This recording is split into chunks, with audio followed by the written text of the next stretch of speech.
कई वर्ष बीत गए। आरव अब देवगढ़ का एक गरीब लकड़हारा नहीं था। वह शहर का एक बहुत बड़ा और सम्मानित सेठ बन चुका था, सेठ आरव कुमार। यक्षिणी मायावती के दिए हुए धन से उसने लकड़ी का एक विशाल कारखाना खोल लिया था, जहां देवगढ़ के कई गरीब कारीगरों को काम मिला था। उसके बनाए लकड़ी के खिलौने और कलाकृतियां दूर दूर के देशों तक जाती थीं। उसका घर अब जंगल के किनारे एक छोटी सी झोपड़ी नहीं, बल्कि शहर के बीचों बीच एक आलीशान हवेली थी, जिसमें हर तरह की सुख सुविधा मौजूद थी। उसके बच्चे रोहन और लीला अब बड़े हो गए थे। रोहन 20 साल का एक समझदार और मेहनती नौजवान था, जो अपने पिता के कारोबार में हाथ बंटाता था। लीला 17 साल की एक खूबसूरत और शांत स्वभाव की युवती थी, जिसकी आंखें बिल्कुल मायावती की तरह गहरी और रहस्यमयी थीं। आरव ने अपने बच्चों को शहर के सबसे अच्छे गुरुकुल में पढ़ाया लिखाया और उनकी हर इच्छा पूरी की। बाहर से देखने पर आरव की जिंदगी एक सपने जैसी थी। उसके पास धन था, सम्मान था और प्यारे बच्चे थे, लेकिन हवेली की ऊंची दीवारों के भीतर आरव एक बहुत ही अकेला जीवन जी रहा था। दिन भर वह कारोबार की भाग दौड़ में खुद को व्यस्त रखता, लेकिन रातें उसे काटने को दौड़तीं। वह अक्सर अपनी कार्यशाला के एक शांत कोने में बैठ जाता, जहां उसने आज भी अपनी पुरानी छेनी और हथौड़ी सहेज कर रखी थी। वह लकड़ी के छोटे छोटे टुकड़े उठाता और उन पर एक सुंदर स्त्री का चेहरा उकेरने लगता। एक ऐसा चेहरा जो उसकी यादों में बस गया था, मायावती का चेहरा। उसे अपनी की हुई धूर्तता पर गहरा पछतावा था। उसने मायावती के प्रेम और विश्वास के साथ धोखा किया था। हाँ, मायावती ने जाते जाते उसे धन दौलत दे दी थी, पर वह अपने साथ उसका सुकून और उसकी आत्मा की शांति ले गई थी। गांव का कलंक शहर में आकर भी उसका पीछा नहीं छोड़ पाया था। लोग आज भी दबी जुबान में उसे यक्षिणी का पति कहते थे। उसके बच्चे भी इस सच्चाई से अनभिज्ञ नहीं थे। वे जानते थे कि उनकी नई माँ कोई साधारण स्त्री नहीं थी। लीला, जो स्वभाव से बहुत संवेदनशील थी, अक्सर अपनी उस माँ को याद करके उदास हो जाती थी, जिसे उसने बहुत कम समय के लिए पाया था। उसे अपनी माँ का चेहरा धुंधला धुंधला सा याद था, पर उसकी ममता का एहसास आज भी उसके दिल में ताज़ा था। वह अक्सर अपने पिता से पूछती, बापू, माँ हमें छोड़कर क्यों चली गई? क्या वह हमसे प्यार नहीं करती थी? आरव के पास इन सवालों का कोई जवाब नहीं होता था। वह बस अपनी बेटी के सिर पर हाथ फेर कर रह जाता और उसकी आंखों में तैरते आंसू उसके अपने दिल के दर्द को और भी गहरा कर देते। एक दिन लीला अचानक बीमार पड़ गई। शहर के बड़े बड़े वैद्य बुलाए गए, पर कोई भी उसकी बीमारी का पता नहीं लगा सका। उसे न बुखार था, न कोई और शारीरिक कष्ट। बस वह दिन प्रतिदिन मुरझाती जा रही थी। उसने खाना पीना छोड़ दिया था। उसका सुंदर चेहरा पीला पड़ गया था और उसकी आंखें हर समय किसी अनजानी खोज में शून्य में ताकती रहती थीं। वह रात रात भर सोती नहीं थी, बस अपनी खिड़की से चांद को देखती रहती और धीरे धीरे माँ माँ पुकारती रहती। आरव अपनी बेटी की यह हालत देखकर टूट गया। उसने अपनी सारी दौलत लगा दी, दूर दूर से हकीमों और वैद्यों को बुलाया, पर लीला की हालत बिगड़ती ही चली गई। ऐसा लगता था जैसे कोई अदृश्य शक्ति उसके शरीर से जीवन खींच रही हो। एक शाम जब आरव पूरी तरह से निराश हो चुका था, तो उसके कारखाने का एक बूढ़ा कारीगर, जो देवगढ़ गांव का ही था, उसके पास आया। उसने कहा, सेठ जी, मुझे क्षमा करें, पर मुझे लगता है कि बेटी की बीमारी का इलाज किसी वैद्य के पास नहीं है। ये कोई शारीरिक नहीं, बल्कि आत्मिक पीड़ा है। आपको एक बार पालमपुर वाले मंदिर के ज्ञानी पुजारी पंडित रामदत्त जी को दिखाना चाहिए। आरव को तुरंत पंडित रामदत्त याद आ गए, जिन्होंने उसे मायावती के यक्षिणी होने का रहस्य बताया था। उम्मीद की एक किरण के साथ वह अगली ही सुबह पालमपुर के लिए निकल पड़ा। पंडित रामदत्त अब बहुत बूढ़े हो चले थे, पर उनकी आंखों में वही ज्ञान का तेज था। उन्होंने आरव को देखते ही पहचान लिया। आरव ने रोते हुए अपनी बेटी की सारी व्यथा उन्हें सुनाई। पंडित जी ने आंखें बंद करके कुछ देर ध्यान लगाया। फिर उन्होंने एक गहरी सांस ली और बोले, बेटा, तुम्हारी बेटी के शरीर में कोई रोग नहीं है, उसे तो विरह का रोग लगा है। यक्षिणी मायावती, जिसे वह अपनी माँ मानती है, अपनी दुनिया में किसी बड़े संकट में है। उसी संकट की पीड़ा एक अदृश्य धागे से तुम्हारी बेटी को भी खींच रही है। लीला का शरीर यहाँ है, पर उसकी आत्मा अपनी माँ के पास खींची चली जा रही है। अगर जल्द ही कुछ नहीं किया गया तो तुम्हारी बेटी का शरीर आत्मा के बिना ज्यादा दिन तक टिक नहीं पाएगा। यह सुनकर आरव के पैरों तले जमीन खिसक गई। इसका क्या उपाय है पंडित जी? मुझे अपनी बेटी को बचाना है। पंडित जी ने गंभीर स्वर में कहा, इसका एक ही उपाय है आरव। तुम्हें देव वन में उसी बरगद के पेड़ के नीचे जाना होगा जहां तुम मायावती से पहली बार मिले थे। तुम्हें आज रात अमावस्या के दूसरे पहर में अपने सच्चे हृदय से उसे पुकारना होगा। यदि तुम्हारे प्रेम में सच्चाई होगी तो वह तुम्हारी पुकार अवश्य सुनेगी। आरव उसी शाम देव वन की ओर चल पड़ा। वह जंगल अब उसे पहले से भी ज्यादा घना और रहस्यमयी लग रहा था। वह उसी पुराने बरगद के पेड़ के नीचे पहुंचा और अमावस्या की अंधेरी रात में दूसरे पहर का इंतजार करने लगा। जब सही समय आया तो आरव ने अपनी आंखें बंद की और अपने दिल की पूरी सच्चाई से मायावती को पुकारा। माया, अगर तुम मेरी आवाज सुन रही हो तो लौट आओ। हमारी बेटी लीला मृत्युशैया पर है। उसे तुम्हारी जरूरत है। मुझे तुम्हारी जरूरत है। मैंने तुम्हारे साथ धोखा किया पर मेरा प्रेम झूठा नहीं था। लौट आओ माया। उसके आंसू जमीन पर गिर रहे थे। अचानक हवा में वही चमेली की जानी पहचानी महक घुल गई। उसके सामने एक सुनहरी रोशनी उभरी और उसी रोशनी में से मायावती प्रकट हुई।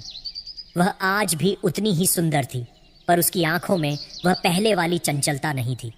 उसकी आंखों में एक गहरी उदासी और पीड़ा थी। मैं जानती हूँ आरव, उसकी आवाज में एक कंपन था। मैं लीला की पीड़ा को हर पल महसूस कर रही हूँ, पर मैं विवश हूँ। विवश? कैसी विवशता माया? आरव ने पूछा। मायावती ने जो बताया उसे सुनकर आरव का कलेजा कांप गया। उसने बताया कि यक्षों की दुनिया फूल नगर पर एक शक्तिशाली और क्रूर यक्ष कुबेराक्ष ने अपना अधिकार जमा लिया है। कुबेराक्ष मायावती से विवाह करना चाहता है, लेकिन जब मायावती ने इनकार कर दिया तो उसने अपनी तांत्रिक शक्तियों से लीला को अपना निशाना बनाया। वह धीरे धीरे लीला की जीवन शक्ति को खींच रहा है ताकि मायावती को मजबूर होकर उसके सामने झुकना पड़े। यक्ष लोक के नियमों के अनुसार मैं किसी मनुष्य की सहायता के लिए पृथ्वी लोक पर अपनी पूरी शक्तियों के साथ नहीं आ सकती, मायावती ने रोते हुए कहा। और कुबेराक्ष इतना शक्तिशाली है कि मैं अकेली उसका सामना नहीं कर सकती। तो फिर क्या कोई रास्ता नहीं है? आरव ने हताशा में पूछा। क्या हम अपनी बेटी को ऐसे ही मरते हुए देखते रहेंगे? मायावती ने आरव की आंखों में देखा। एक रास्ता है, पर वह लगभग असंभव है। यक्ष लोक का एक प्राचीन नियम है कि यदि कोई मनुष्य स्वेच्छा से फूल नगर में प्रवेश करे और यक्षों के राजा द्वारा दी गई किसी चुनौती को पूरा कर दे तो राजा को उसकी एक इच्छा पूरी करनी पड़ती है। तुम्हें फूल नगर आकर कुबेराक्ष को चुनौती देनी होगी और उससे अपनी बेटी का जीवन मांगना होगा। मैं जाऊंगा, आरव ने बिना एक पल सोचे कहा। मुझे बताओ, मुझे क्या करना होगा? यह इतना आसान नहीं है आरव, मायावती ने चेतावनी दी। फूल नगर का रास्ता मनुष्यों के लिए बंद है और कुबेराक्ष की चुनौती कोई साधारण चुनौती नहीं होगी। वह तुम्हारी जान भी ले सकता है। मुझे अपनी जान की परवाह नहीं, आरव ने दृढ़ता से कहा। मैं अपनी बेटी और तुम्हारे लिए यमराज से भी लड़ सकता हूं। मायावती की आंखों में आरव के लिए एक नई तरह का सम्मान और प्रेम जागा। यह वह आरव नहीं था जिसने उसे धोखे से वश में किया था। यह एक पिता और एक प्रेमी था जो अपने प्यार के लिए सब कुछ दांव पर लगाने को तैयार था। उसने आरव को फूलनगर में प्रवेश करने का गुप्त मार्ग बताया। अमावस्या की इसी रात जब तीसरा पहर शुरू होगा तो इस बरगद की सबसे लंबी जड़ जमीन में धंसकर एक सुरंग का द्वार खोलेगी। वह द्वार केवल एक घड़ी के लिए खुलता है। उसी से तुम फूलनगर में प्रवेश कर सकते हो। आरव ने ठीक वैसा ही किया। तीसरे पहर में बरगद की एक जड़ सरसराती हुई जमीन में समा गई और वहां एक अंधेरी सुरंग का मुंह खुल गया। आरव बिना किसी भय के उस सुरंग में उतर गया। दूसरी तरफ वह एक ऐसी दुनिया में निकला जिसकी उसने कभी कल्पना भी नहीं की थी। वहां जमीन नहीं थी, बल्कि नर्म चमकते हुए बादलों का एक कालीन था। आसमान में सूरज या चांद नहीं थे, बल्कि हजारों रंग बिरंगे जुगनू जैसी मणियां टिमटिमा रही थीं, जिनसे एक दूधिया रोशनी फैल रही थी। हवा में संगीत घुला हुआ था और हर तरफ ऐसे फूल खिले थे जो अपनी रोशनी खुद पैदा कर रहे थे।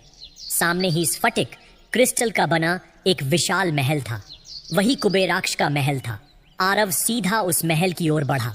यक्ष प्रहरी उसे देखकर हैरान हुए, पर आरव के चेहरे पर ऐसा तेज और दृढ़ निश्चय था कि वे उसे रोक नहीं पाए। वह सीधा कुबेराक्ष के दरबार में पहुंच गया। कुबेराक्ष अपने विशाल रत्नों से जड़े सिंहासन पर बैठा था। वह लंबा, बलशाली था और उसकी आंखों में क्रूरता और अहंकार की ज्वाला जल रही थी। कौन हो तुम, मनुष्य?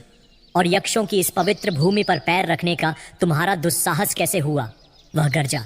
मैं आरव हूं, एक पिता, आरव ने शांत पर मजबूत आवाज में कहा, और मैं अपनी पुत्री लीला का जीवन वापस लेने आया हूं, जिसे तुमने अपनी दुष्ट शक्तियों से बंदी बना रखा है। कुबेराक्ष जोर जोर से हंसा। तुम्हारी पुत्री तो मेरे और मायावती के विवाह का उपहार बनेगी। तुम एक तुच्छ मनुष्य, मेरा क्या बिगाड़ लोगे? मैं तुम्हें यक्षों के प्राचीन नियम की चुनौती देता हूं, आरव ने कहा। मुझे एक अवसर दो।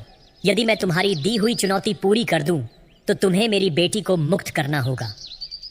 कुबेर अक्षर को अपनी शक्तियों पर इतना घमंड था कि उसे यह चुनौती एक मजाक लगी।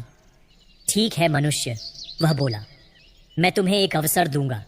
मैंने सुना है कि तुम एक काष्ठ शिल्पी हो। तुम्हारी चुनौती तुम्हारी कला से ही जुड़ी होगी। उसने अपने सेवकों को एक मुरझाया हुआ, काला पड़ चुका गुलाब का फूल लाने का आदेश दिया। यह फूल 100 वर्षों से मृत है, कुबेराक्ष ने कहा। तुम्हें अपनी कला से इसी महल की उदासी की लकड़ी से एक ऐसा पक्षी बनाना है जो इतना जीवंत हो कि वह अपने गीत से इस मृत फूल में दोबारा जान डाल दे। तुम्हारे पास कल सूर्योदय तक का समय है।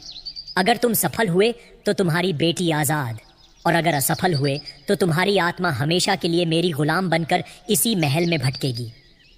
आरव को महल की सबसे अंधेरी और उदास कार्यशाला में ले जाया गया। वहां उदासी की लकड़ी का एक बड़ा सा टुकड़ा रखा था। वह लकड़ी उन वृक्षों की थी जो कभी खिले ही नहीं थे। उसे छूते ही मन में एक गहरी निराशा छा जाती थी। आरव ने अपनी छेनी और हथौड़ी संभाली। उसने उस लकड़ी पर काम करना शुरू किया। वह जानता था कि यह सिर्फ कला की नहीं, बल्कि उसके प्रेम और उसकी आत्मा की परीक्षा है। उसने अपनी पूरी जिंदगी का हुनर उस लकड़ी के टुकड़े पर लगा दिया। वह घंटों तक काम करता रहा। उसने एक ऐसा सुंदर पक्षी गढ़ा जिसके पंख, जिसकी आंखें, जिसकी चोंच, सब कुछ बिल्कुल असली लग रहा था। पर जब उसने उस पक्षी को पूरा कर लिया तो वह सिर्फ एक लकड़ी का सुंदर खिलौना था। उसमें जीवन नहीं था, उसमें गीत नहीं था। वह समझ गया कि इस चुनौती को सिर्फ हुनर से नहीं जीता जा सकता। वह थक कर वहीं बैठ गया। उसकी आंखों के सामने लीला का मुरझाया हुआ चेहरा घूमने लगा। उसे मायावती के साथ बिताया हर पल याद आने लगा। उसका धोखा, उसका पछतावा, उसका अधूरा प्रेम। उसने उस लकड़ी के पक्षी को अपनी गोद में उठाया और उससे बातें करने लगा। वह उसे अपनी और मायावती की कहानी सुना रहा था। वह अपने दिल का सारा दर्द, सारा प्यार, सारी उम्मीदें उस बेजान लकड़ी के सामने उंडेल रहा था। उसके आंसू उस पक्षी पर गिर रहे थे। तभी उसने अपनी सबसे तेज छेनी उठाई और अपनी उंगली पर एक गहरा चीरा लगा दिया। उसने अपने खून की एक बूंद उस लकड़ी के पक्षी के सीने पर ठीक वहां टपका दी जहां उसका दिल होना चाहिए था। अगर मेरे प्रेम में सच्चाई है, वह फुसफुसाया, तो तुम्हें जीना होगा। और तभी एक चमत्कार हुआ। खून की वह बूंद लकड़ी में समा गई। पक्षी के शरीर में एक हल्की सी सिहरन हुई। उसकी लकद्दी की आंखें धीरे धीरे खुलीं। उसने अपने पंख फदाए और आरव की गोद से उड़कर सामने रखे उस मुरझाए हुए गुलाब पर जा बैठा। और फिर उसने गाना शुरू किया। वह कोई साधारण गीत नहीं था। उस गीत में आरव का पूरा जीवन था। उसका अकेलापन, पार्वती की मृत्यु का दर्द, बच्चों के लिए उसका प्यार, मायावती के लिए उसकी तड़प, उसका पछतावा और उसकी सच्ची मोहब्बत। वह इतना दर्द भरा और इतना सच्चा गीत था कि उसे सुनकर पत्थर भी पिघल जाए। जैसे जैसे गीत आगे बढ़ा, उस मृत गुलाब की काली पंखुड़ियों में एक हल्की सी लालिमा आने लगी। धीरे धीरे वह फूल खिलने लगा और जब गीत समाप्त हुआ तो वह एक ताज़ा, खिला हुआ, महकता हुआ गुलाब बन चुका था। उसी क्षण दरबार में कुबेराक्ष के सिंहासन के पास रखा एक जादुई दर्पण टूटकर बिखर गया। कुबेराक्ष समझ गया कि वह हार चुका है। एक साधारण मनुष्य के सच्चे प्रेम की शक्ति ने उसकी हजारों साल की तांत्रिक शक्तियों को पराजित कर दिया था। वह क्रोध से गरजता हुआ कार्यशाला में आया, पर जब उसने उस जीवित पक्षी और खिले हुए गुलाब को देखा तो वह अवाक रह गया। तुम जीत गए मनुष्य, उसने हारे हुए स्वर में कहा। उसी पल मायावती वहां आ पहुंची। उसकी आंखों में आंसू थे, पर वे खुशी के थे।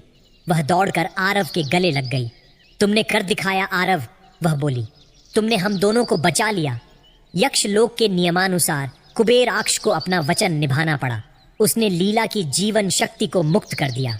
पृथ्वी लोक पर आरव की हवेली में लीला ने अचानक एक गहरी सांस ली और अपनी आंखें खोल दी। वह पूरी तरह से स्वस्थ थी।